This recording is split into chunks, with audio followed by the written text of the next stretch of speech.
Welcome to Proof of PR, your passport to the world of public relations for teams building on chain. I'm your host, Kelley Weaver, CEO of Melrose PR, a leading provider of crypto communications and PR strategy, and founder of BITWIRE, the modern newswire reimagined for today's comms professionals. Get ready for an inside look into the future of finance, technology, and entrepreneurship from those driving innovation in our space. Join us as we learn how they generate headlines, cut through the noise, and grow their brand awareness through media placements, press mentions, and thought leadership. These are the stories behind their success. This is Proof of PR.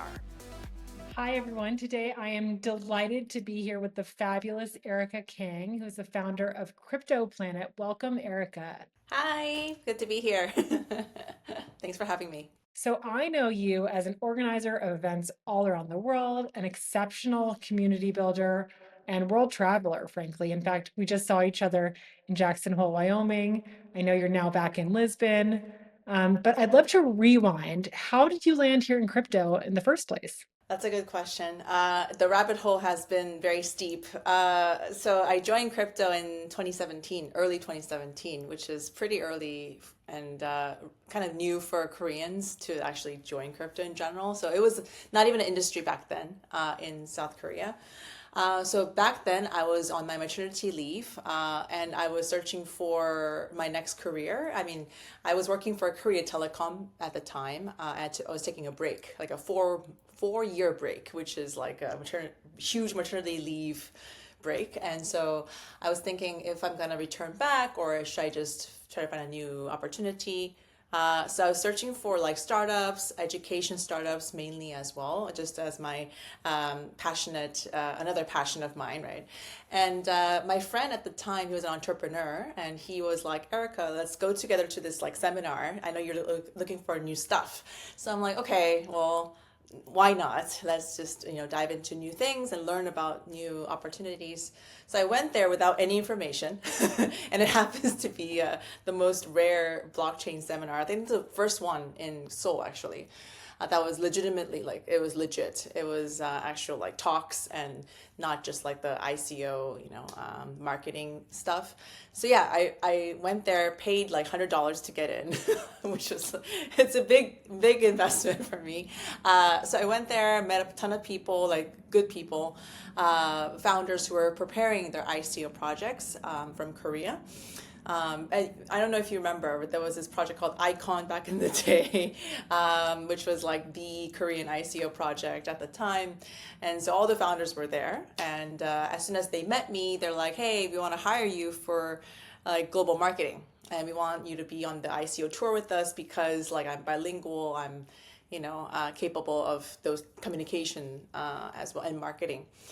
So I'm like, well, I mean, it's hard to join that rocket ship right now because I don't have no information. So, but why not just like, if they want me, there must be a reason, right? And I kind of sensed that there was a blue ocean. Like, if people want me like desperately, there must be some opportunity, like ample opportunity. And so I did some self research, self studies, and then I just kind of went into the whole rabbit hole and found some community members, joined some meetups, and I was like, hey, why don't it doesn't the quality I think I could do better. I feel like I can definitely make my own brand here. There's an opportunity, so I that's how I founded KryptoSeoul back in the day in 2018.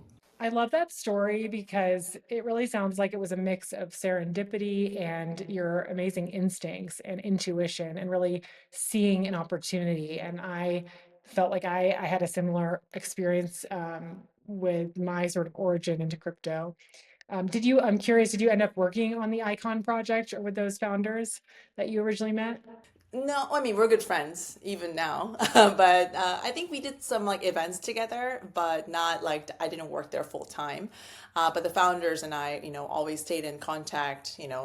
Respect each other's work, and so yeah, I mean like it's a very small group at the time for many years, so it's a good connection to have. What was the original inspiration behind Crypto Soul? What did you set out to create and accomplish with it? Yeah. So KryptoSeoul basically, KryptoSeoul, very intuitive name. Um, there basically a lot of projects wanted to visit South Korea at the time. I sensed that there was a lot of opportunity, and they didn't know who to go to, basically who to trust in South Korea. They had no information how to just get access to the Korean community.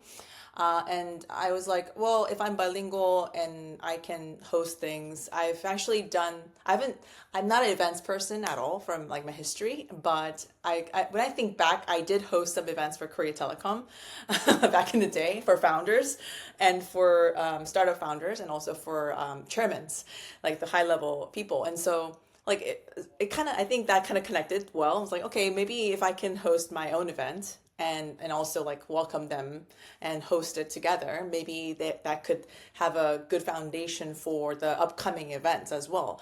And I saw so much demand that I don't think I have trouble getting enough clients or sponsors and co-host.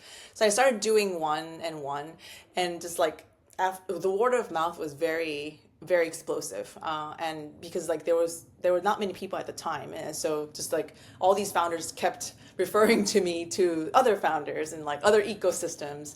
And like as you know, like ICOs back then or layer ones were very small back then.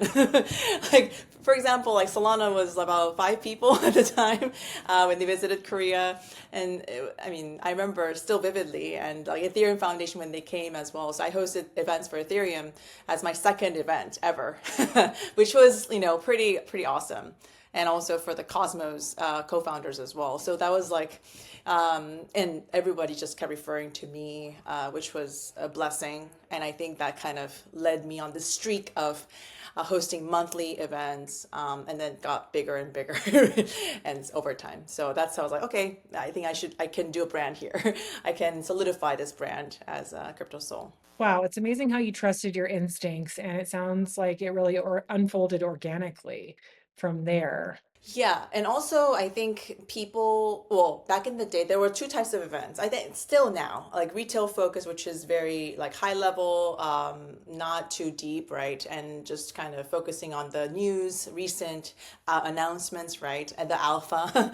I think there are definitely a need for those type of events for sure for retail investors, and for Korea is like a huge market for retail, as everyone knows. But for me, I was like, maybe if I can do another niche, which is like builders or developers or somebody more technical who wants to learn about this tech. Because blockchain tech is very high level tech. I think deep tech enthusiasts would love to dive in and get more inspiration, maybe like have a found another blockchain, whatever, right? And I wanted to give the opportunity because there was nothing of that kind back in Korea. So I thought maybe if I can have this foundation where people can learn in a healthy way, more long term, and stay connected to the ecosystem, and in that sense that could be a nice niche to have. So that's how I just like solidified that color in the South Korean ecosystem since then. And so the founders, of course, they love that and they want to talk in a technical way as well. So it really matched well. Yeah, I think that really filled in the demand for that specific crowd. Wow, it's incredible that you attracted so many developers and technical folks and even students. How are you able to do that? Do you consider yourself to be technical? Yeah, that's a good question. So, I'm not technical, unfortunately, and I'm still, I have to dive, like, I have to just like swim into that, the area, but I learned somehow how to talk to technical founders. I really don't know how I did that, but like, I listen well, and I learn how to like, listen like between the lines basically and connect the dots. And because I worked in Korea Telecom, I definitely am used to some technical like jargon, and I'm close to like a lot of developers because I'm from Stanford, for example, and so like a lot of like PhD students back in the day, like just a lot of technical friends next to me. So that really helped being more comfortable around technical community. But also, I think because of my Korea Telecom connections and like tech friendly, enthusiasts nearby, I was able to connect to like universities as well and professors there. So I visited every like university, for example, and like talked to the top professors in like computer science, for example, and like try to persuade them to participate and come to the event and talk at the event as well. So I think that like day by day, efforts really paid off in the end, and they started believing. They were a little skeptical at first because, of course, that they would assume that it might be a little, speculative and whatnot because of the sentiment back then. But I think once they saw how I genuinely like sincerely host these events, they're like, oh, actually content is pretty good. And they started believing, and it kind of snowballed into a more bigger community. They started referring their students as well, which was great. And so they would hack in my hackathons too. So yeah, everything kind of like gradual effort over time. So I know the timeline for these first events was, you said Yes. 2018. And then I think during COVID, what happened then? Because I know you pivoted, and I'm sure that the impetus for that was like events globally were canceled. And I'm curious how you were able to roll with that and take like what you did next. It was an interesting time. I mean, for everybody, I think it was definitely troubling times. So I was in Vietnam back then, actually, and I moved to Vietnam for 2 years, and half was during COVID. And so, like, I was hosting events in the beginning, like, before COVID happened in Vietnam. And so I was like, hey, this is not a bad opportunity. Also, like, as everyone knows, like, Southeast Asia is a huge market for developers and students. And so I was having a good time. It was like, okay, going into a new Asian market, which was a very big challenge for me, but I really loved it. And then COVID hit, and I was like, hey, I can't host offline events anymore, which that's the biggest strength of mine. And this is like identity crisis for me. Like, what do I do? Like, I was freaking out. So I started like, and there was the Clubhouse era. Remember, like there was a Clubhouse like happening, and I started using that opportunity a lot, of course, and like try to regain my brand or strengthen my brand there. At least hosting some amusing chat rooms and conferences. So I did host some events there as well. Pretty stacked lineup, and it was really nice. So I was able to regain some of that activity there. And I started thinking, okay, well, if I have to catch up with all these like founder friends of mine, why not just like launch like a, casual, chill, interview series? And because I always did interviews anyway, like in my conferences and meetups, and I was moderating a bunch of stuff anyway.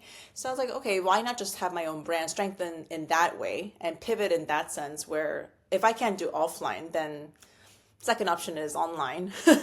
But like I do want to show presence there, and I do want to like also strengthen the brand. So I kind of thought that was a good plan B. So I started contacting my founder friends or some high level people. And the lineup was absolutely crazy. I mean, I didn't put much budget into it. Unfortunately, I should have like gotten a studio and everything, but during COVID, I couldn't go anywhere. I couldn't go anywhere. It was like literally in my kitchen. I was just, filming this stuff with like my own poor lighting, and I couldn't really deliver much either. So it was very trapped. But nevertheless, I was like, okay, whatever I can do, let's just do it. So I used StreamYard and like all these basic settings. But the lineup was like honestly, it's just like it can't get any better. It was amazing. Like Andreas, he never like I would never imagine that he would talk at my interview series, but he's a legend as was like a legendary figure.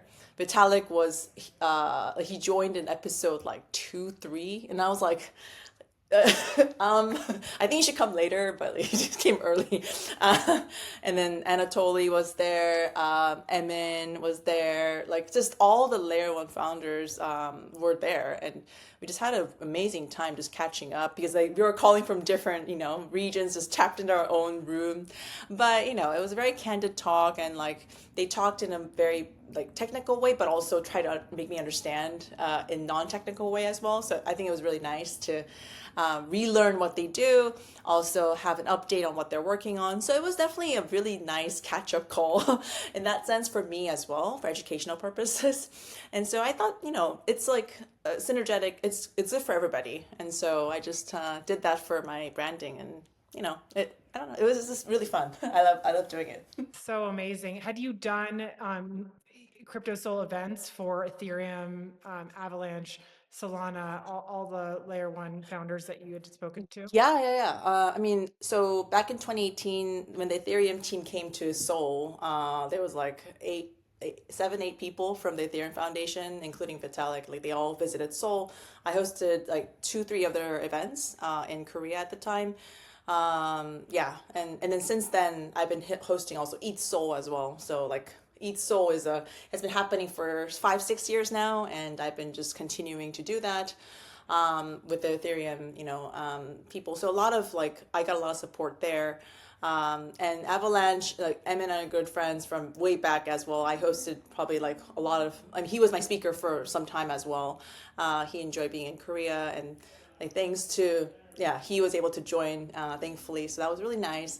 Totally also joined, like 2019, like this is like the second Biddle Asia, and he came to Korea. I think with Emin, we have a picture together. Like it was a nice moment.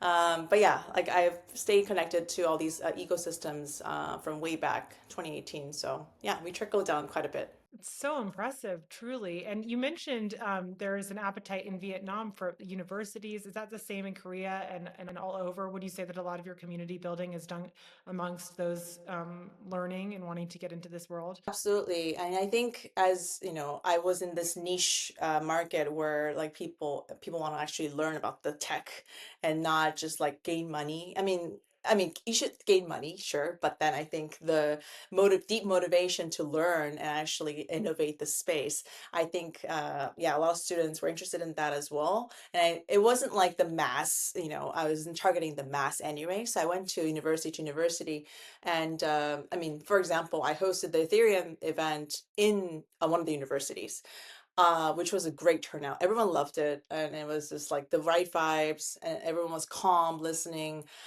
inspired. So that was really great. Also, I host like Shi-Fi events in my university, where I graduated from, and that's always a treat because like it just inspires women to join the space and just learn more, gain more courage as well, because it can be intimidating to join in the first place. But yeah, and I think like universities really do matter. Oh, I also went to a technical university in another city, not Seoul. It was like a Daejeon, which is like a little further away, 3 hours away. But it's a very famous university called KAIST, which is a technical university, kind of like Caltech. If you say in the US.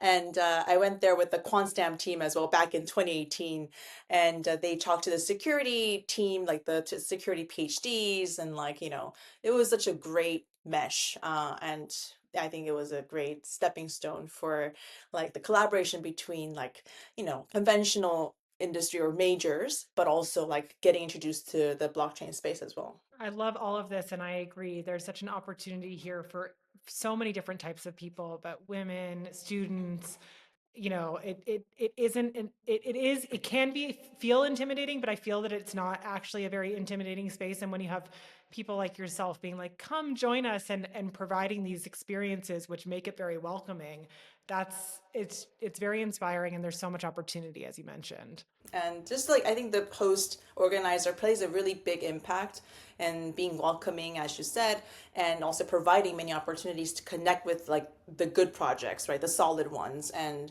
people who mean well, who want to encourage others to join, right? And I think that kind of vibe just overall helps many people just to get out of their little bubble, but also like explore different areas as well. So I think I've touched some hearts. I'm sure some lives as well. It's just like it's a very gradual thing. It's like one by one. It doesn't really, it's not a massive impact, but like it grows over time.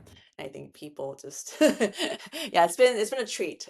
Feel that you have a generosity of spirit. I felt it the first time that we connected. Come join us. We're having this coffee meetup. There's going to be great founders and people there, and making key introductions, and just being very giving in terms of like introductions, and making people feel welcome and a part of. And that really goes a long way in this industry that can feel very intimidating. I'm curious how you've built these communities. And I know you mentioned word of mouth in the beginning, but I imagine it's a combination too of, I mean, you do a beautiful job today, at least, of keeping people up to speed on where, what's going on with you on X or Twitter. And I'm curious if, social channels have played a role in sort of the expansion of this community that's, very much online most of the time, but offline some of the time, as you mentioned. I try to, like blend in offline and online together and trying to like update what I couldn't do offline more online because like offline events are mostly not about me. It's about the, projects or speakers that speak at my event. So I don't really shine myself. I don't spotlight myself at all. I'm kind of the person behind controlling, managing, but I'm kind of just behind the scenes. I should be.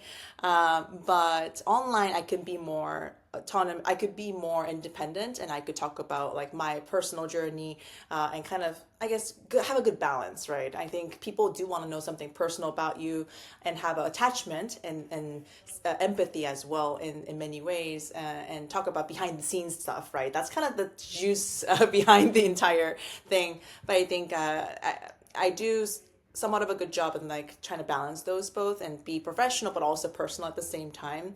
And I think that kind of fills in the gap from people like who are curious about what I do or how I feel about these things or advice and etc. So on X, I'm on all social media you can think of. Twitter I'm pretty good, I think, but TikTok I'm trying, but TikTok is a little hard, but I do want to like more jump into TikTok. So I'm looking for like editors who can help me. Vlogs. I've been doing this in Vietnam actually. I've been like recording myself during COVID, and posting vlogs just to make myself more out there and like share what I'm up to during COVID.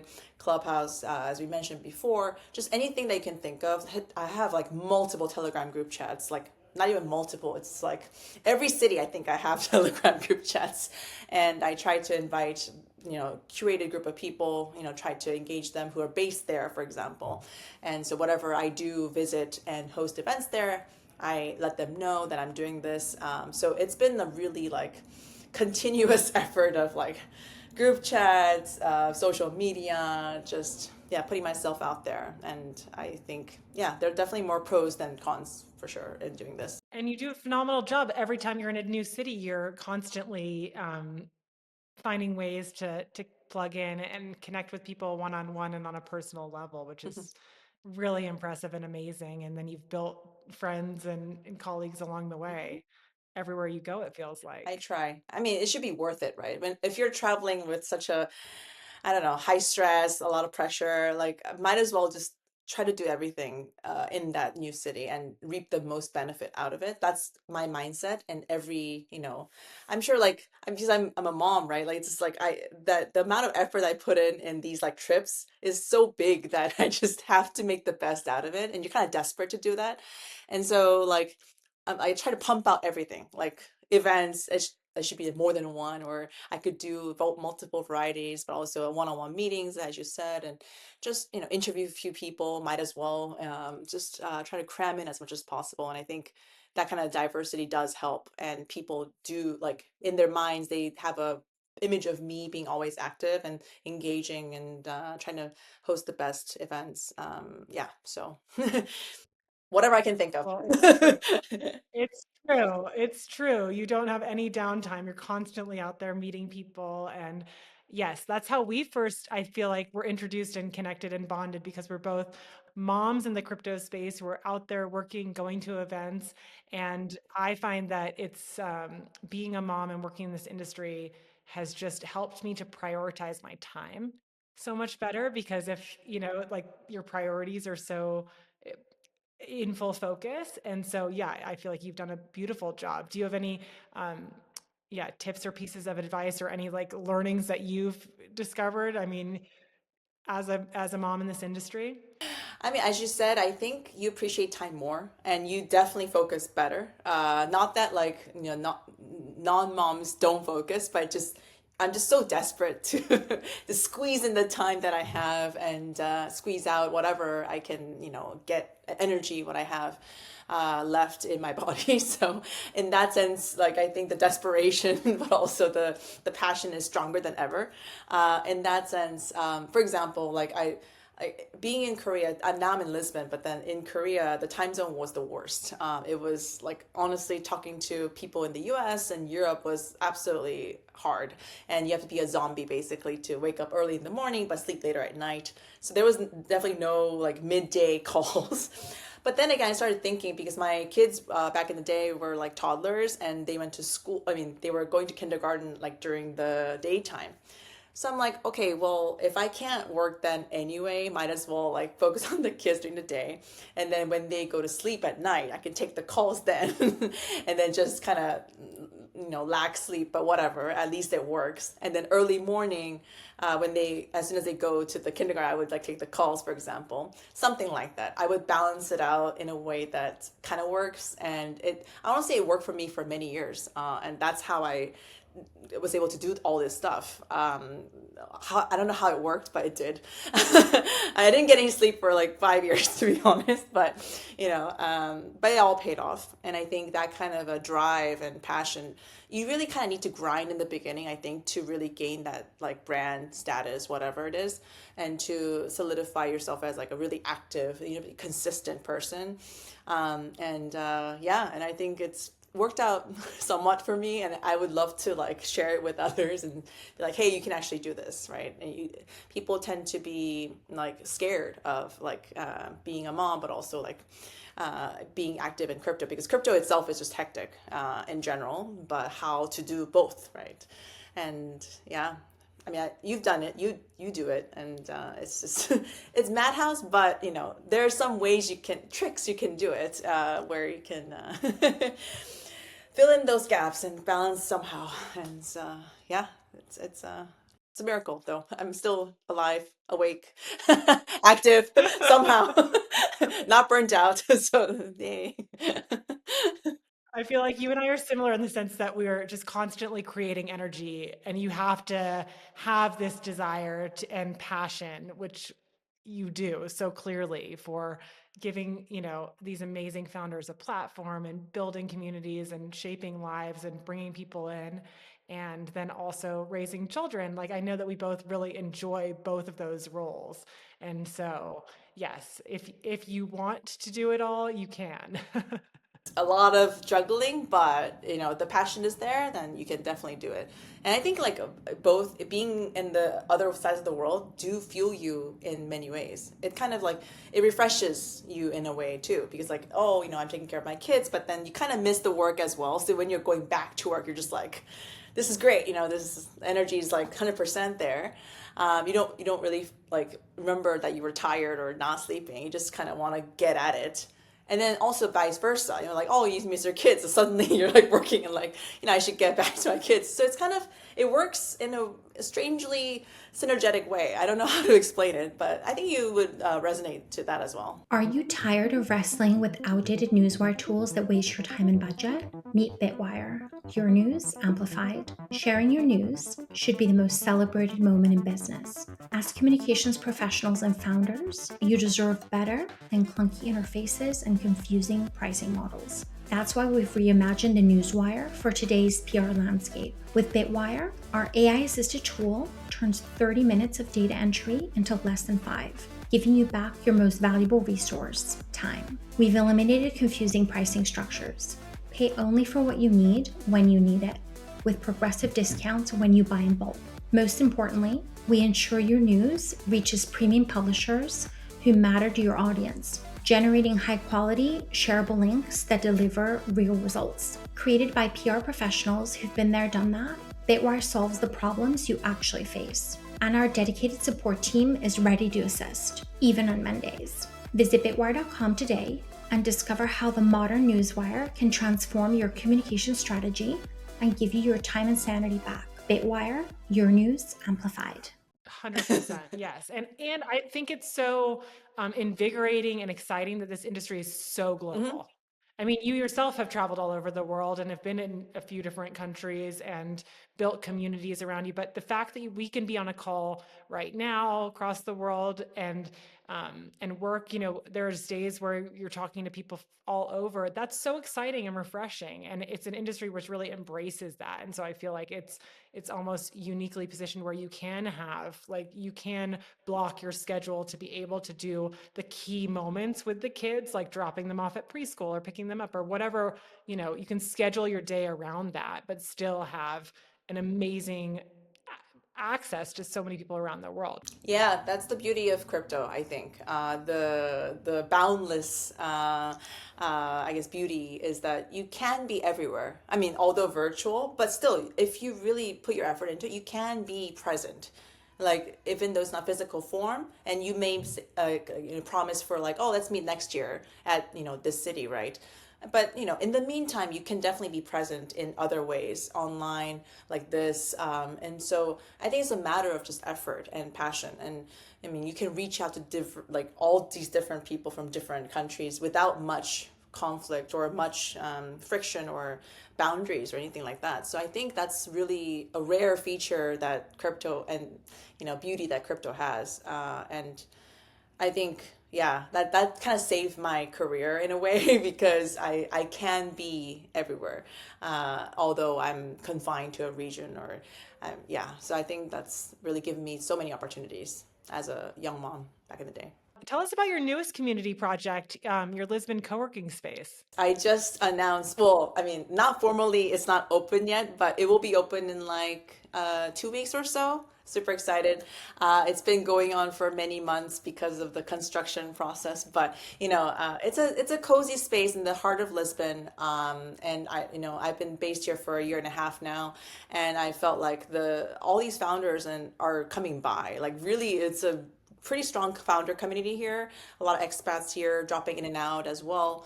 And I thought, but then in contrast, the lack of co-working spaces, I could feel that as well. So I'm like, okay, maybe it's time to launch something more physical. I've never had a space before. Like, I never launched anything like this before, so which is like super exciting. So I would collaborate with the Near Foundation as well, because they have a bunch of founders here in Lisbon and Portugal in general. And so that's been really nice. And it's called The Nest. I haven't announced the name yet. This is The Nest, The Nest by Near, but it's The Nest, like welcoming, embracing, encouraging, right? So I think it's a not so crypto name, which is good. I like the name. So we're gonna embrace a lot of founders, builders, and Web3 and AI, basically, and give some platform for people to have some meaningful conversations with their coworkers in the same space. Not too crazy, but I think it's a well-curated crowd. We're taking applications right now as we speak until end of the week, but we'll take another wave of applications and also host events there during BITWIRE Europe, which I'm hosting in January, beginning of January next year. So that'll be fully open for side events. So super excited about that. But it's been great. It's been fun. For listeners who are looking to build authentic communities in Web3, what's one thing that you feel like they should start doing today? Like, what's any pieces of advice that you would have for people who are looking to mobilize others? I think in the beginning, as I did as well, a lot of self-study does help. I think just like looking and getting a feel of who's legit, who's doing good work, being able to tell by your own standards. Like, I think that's a very necessary skill set to have, because so many scams out there, you can fall into the wrong traps. And so if you don't have your autonomous like mindset and say like, hey, I this has bad vibes, good vibes. If you cannot distinguish this, that's a dangerous. that's the route to being rugged, right? And basically falling into the wrong project. So I train myself to kind of like meet as many people as possible, look at many things as possible to distinguish like which seems right to me, which seems wrong to me. And I think that's how I avoided so many potential scams at the time. And so, yeah, I think that's a skill set that we should all have in crypto. And so people, and also in the meantime, you can learn too. So it's a win-win situation for beginners. So yeah, I would highly encourage doing that, and like try to get as much resources as possible, read much, but also meet a lot of people. Although it's draining, but it does give you an eye of, who you want to engage with and who you don't want to engage with. And yeah, through my events, I was able to do that, which was great. And so now I can, like, with a split of a second, I can kind of feel like who's, in it for the right reasons, who's not, right? And so that saves you a lot of time and energy and money. And so, yeah, I would highly encourage you to do that. And that's the primary thing, I think. I mean, I think that's a mix of, it is research, but it's also intuition and Yes. building that Yeah. muscle. But I admittedly have steered off course many times over the past 9 years where I've, had to learn from mistakes. But are there any key things that you can, you mentioned the sort of self research and studying and reading up. Is there anything to look for, or any tips or skills that you've developed to help people to develop this? Because it's really, I find it is a tricky industry in that sense, where it's hard to decide who is in it for the right reasons, who is the real deal, who is going to be around in 10 years. Is there any tips, or is it more just, feeling into it and reading up and Well, I think being, how should I say, active is also a good option. I mean, it does put into some risky situations. It may, but before you do like a full collaboration with somebody, I always advise to do small activations first and test it out. Do a sample, like a small sample of like collaboration involvement, in any like manner, right? And before you take a full-time job, like do like a small internship or something that's like really smaller and less riskier, to just get a taste of the ecosystem that you might be interested in, or any person that you might be interested in, because you never know. And especially in the beginning, it's hard to tell. And so, yeah, I would advise like just dip in a little bit, like gradually each time, and then you get a taste of, okay, well, this is a good match, and then you go full dive, if necessary, if you want. But I think in the beginning, I always say no to like, full-fledged, like, let's go, that kind of thing, because it could cost you a lot. And yeah, I've seen many cases. I almost like went into those traps as well. I mean, it's not a trap, but it's a wrong match, right? And it does waste a lot of energy from you. And so, yeah, that's dabble into it in the beginning. But like only reading is not like, it's not enough, right? Like industry, you should really just go into it as well. So like all these big conferences, the reason why people are there is like they do want to like experience it and see the goods and bads of crypto, right? And I think that's how, like the massive conferences like Token, like that's why, I mean, the Singapore one, that's why they're all there to just, trader, builder, whatever, like founder, they're all there to just like embrace the air of crypto. So yeah, I think you do gain a lot of lessons from it, good and bad. And I think that's either bad, but like that's also good in the longer run, because you know what to avoid, you know what to not to do, right? So yeah, no, I think like reading is like, it should be a regular thing, and just following, doom scrolling, whatever it is, just like try to consume as much as possible, hear different perspectives, but also like, and podcasts also help as well. Research reports by like Dune, for example, just like major Masari, that really helps to see the like holistic view on crypto. It does help in that side, but at the same time, try to go to a few events, and try big or small, and just to get a feel of the air and actual people, because it is quite different from like when you see it on Twitter, but also meet in person. It's very different, as as everyone might agree. So yeah, I think a lot of effort does I mean, you should put a lot of energy into it, but it's for the right reasons. So, what are some of the traits and values that you possess that you believe have contributed to your success?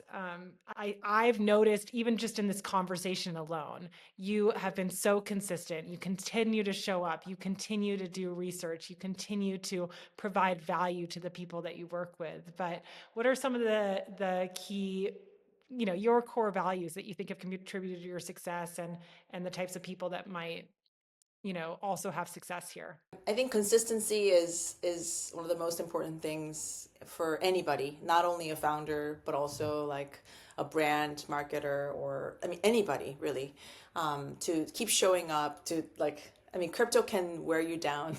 It can burn you out many, many, many times, and I've almost like come this close to like, quitting. I mean, honestly, like there have been moments like the Terra, like I mean, there's many things that just like really rip you apart. But at the end of the day, like you look back and it's like, I built all this, I cannot just let it all go. So you kind of have to be resilient and overcoming the heartbreaks, the whatever, whatever kind of can bring you down. I've had many, many incidents, and honestly, like even now, I'm sure I'm faced with many, rumors or whatever, like that's disturbing. And you always have enemies anywhere. Like nobody can like you, like 100%. There are enemies all over, and you cannot satisfy everybody. But being consistent, optimistic. So I think that's also a trait that I have. Is I'm very optimistic. I could be naive, sure, but also optimistic is has been it's been helping me in many, many ways. And being always like showing up with a fresh mindset and trying to engage like in a positive way, not to look in the dark side, but always look on the plus optimistic side. So that's been really helpful for me. So consistency, optimism, but also let's see, what is a good trait? Resilience. Resilience was such a good Resilience one, is like a you great one. mentioned. You gotta like put yourself back in the game, no matter what brings you down, right? And I think that's been really helping me to regain my brand, or just strengthen it as well. Also, being caring. I think so. Like one of the comments that I usually hear is like, I'm not just like an operator. Like I host events, and you can be an organizer, but you need to be a like welcoming host. Like it brings you like so many different like it gives you a mile of like strength if you become like really genuinely welcoming and genuinely happy to have them there. Like if you express that you're like, oh, I really love having you here, and they really feel it. I think I've gotten so much feedback that it makes a huge difference, and they want to come back, and they feel wanted, right? And special, right? And so I think that also played a huge part in shaping my brand as well. And that's why people want to come back to speak. Although my events are not like fancy, or it's not the most like massive events, but I think it's just the cozy, welcoming vibe that I always provide, that people just want to come back and be a part of it. And so yeah, I think just being nice, just caring to everybody that you care about, that you feel passionate about, but optimistic, resilience. That's just like the energy just resonates throughout the industry. And this industry could be toxic. I mean, it is toxic in many ways. It's got many, much negative vibes. But if you really shine through that, I think it does show, and people do recognize it. So how do you mentioned that, putting yourself out there on X or on social media, not everybody's going to love you. How do you handle that? Is that your optimistic, positive nature? So my background, so I'm from an all girls middle school, high school, and college. So I'm used to like all these like rumors, or girls can talk. I get it. Like a lot of like men do talk too, but I mean there's a lot of like back talk, and I'm immune to that at this point.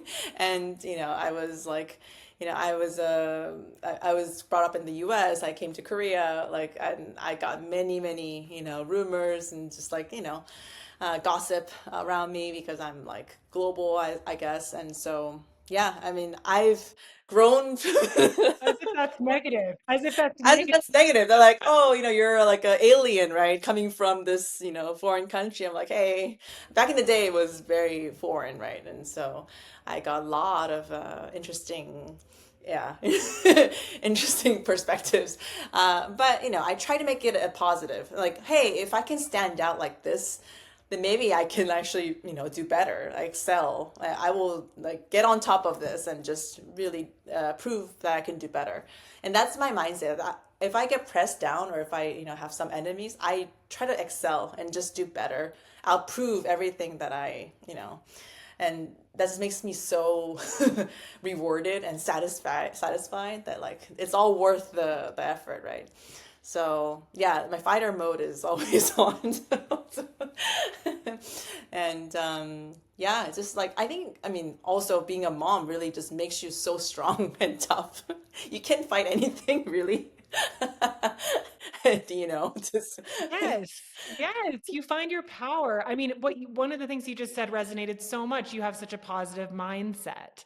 And I think that that's the energy that you bring to each day. And that's why, it's so important and it really carries us in this industry that can be toxic. But I feel like I also feel that I'm very optimistic and positive natured and like to build authentic connections and have been consistent and resilient and continue to show up and don't let that get me down. And so it all resonates so much, and it's such good advice for those in this industry, because there is so much opportunity here, and we need to bring people in.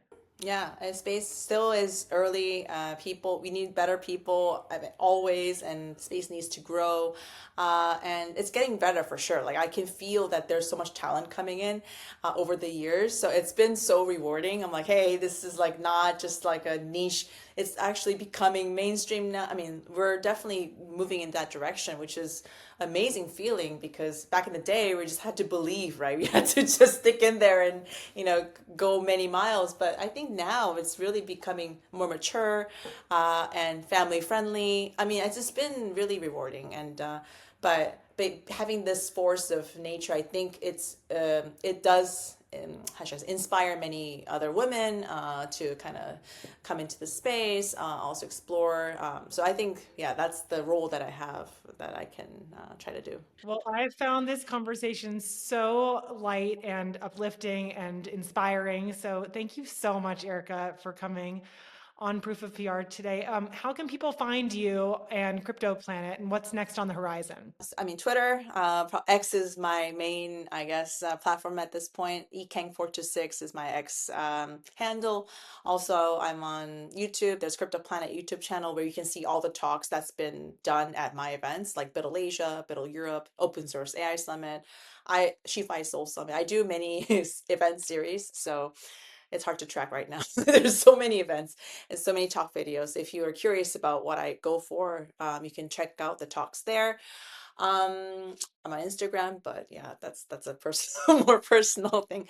But yeah, and I think I'm always in the Telegram chats. I'm always online on Telegram too. So whatever question you may have, X and Telegram is the best way. And what's on the horizon, the co-working space, but also I'm planning BITWIRE Europe in January. So yeah, it's already September, so it's gotta chop to the January events. So I've been just venue hunting just today actually, and just searching for the venue for BITWIRE Europe in Lisbon. So that's coming up. Yeah, so a lot of Q1 activities in the making. So hope to see you all in Q1. End of this year, unfortunately, I cannot really attend in person because I'm expecting a baby. But that's that's so sad to miss it. Like 2 years in a row, it's so sad. But yeah. So impressive. So impressive. Irish twins on the horizon. I know, but super excited. But I think Q4 is for me to plan for Q1. So that's yeah, I mean, optimistic. And that's always the right mindset, right? If you miss it, like you gotta turn it into opportunity, right? Well, January is going to be here before we know it, I know. honestly. So it's that even is a short timeline to plan these That is events. true. So yes, you are amazing, Erica. Thank you so Thank much. you so much for having me. Thank you. Thanks for tuning in to Proof of PR. This episode was brought to you by BITWIRE.com, the modern newswire reimagined for today's comms professionals. If you enjoyed this episode, be sure to subscribe, rate, and review us wherever you listen today. To stay up to date on upcoming guests and news, visit proofofpr.com or follow us on Twitter at ProofofPR. Until next time, keep learning, innovating, and hodling.